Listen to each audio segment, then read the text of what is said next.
Fast cars? Fast women? And fast food. I've been slaving over this for hours. I'm Peter Bielagus, and this is Money in the Movies.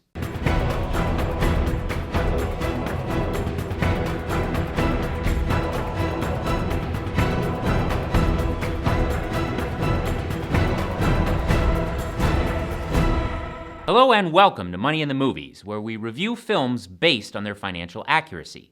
Today's movie is Talladega Nights, directed by Adam McKay and starring Will Ferrell, John C. Reilly, Leslie Bibb, Sacha Baron Cohen, and that girl that reminds me of Pam from The Office, but who is actually not Pam from The Office. Amy Adams, that's her name. It also stars Gary Cole. Who is Gary Cole?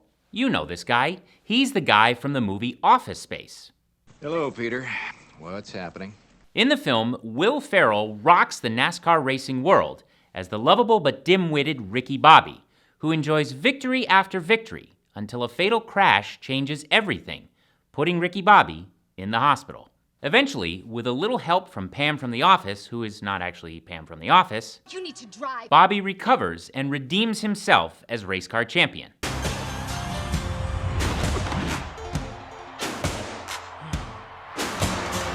But what we are most interested in, however, is this scene. Lee, this is a hard decision, but I have thought about it, and I want the plug pulled. Yeah. Ma'am, your husband's not dying. He's just taking a nap. Look at I'm him. all right. Look at him. I've never seen him make that noise, ever. The film brings up an interesting question for us, and that is this.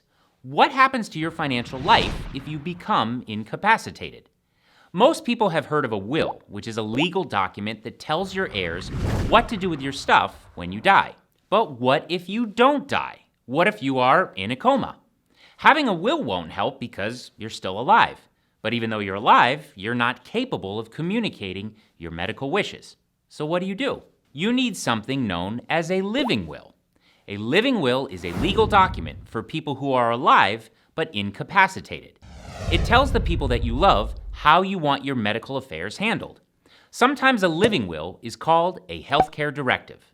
Now I know most people are watching this show and they're saying, yeah, that's something I gotta do. And then they'll turn the show off and not take any action. Look, no one likes to talk about this, but it is important. Accidents can happen at any time. Not having a living will puts unfair pressure on your friends and family, and it makes the medical process much more expensive for everyone. So please, take some time and get a living will. Every time you see Will Ferrell's face, at the end of the day, you gotta be happy. John C. Reilly's face, I'm gonna keep acting tough until I figure it out. or Sacha Baron Cohen's face, As you wish. I want you to think, living will. In closing, I do have to give this movie 2 out of 3 dollar signs. Someone who makes as much money as Ricky Bobby should have lawyers and advisors reminding him that he needs a living will. But many celebrities and sports icons have lost everything because they never took the time to learn about personal finance. Mike Tyson, MC Hammer, Eddie Money, Ed McMahon, and Spencer and Heidi from The Hills are just a few examples of people who have gone down that sad road. I'm Peter Bielagus, and this is Money in the Movies.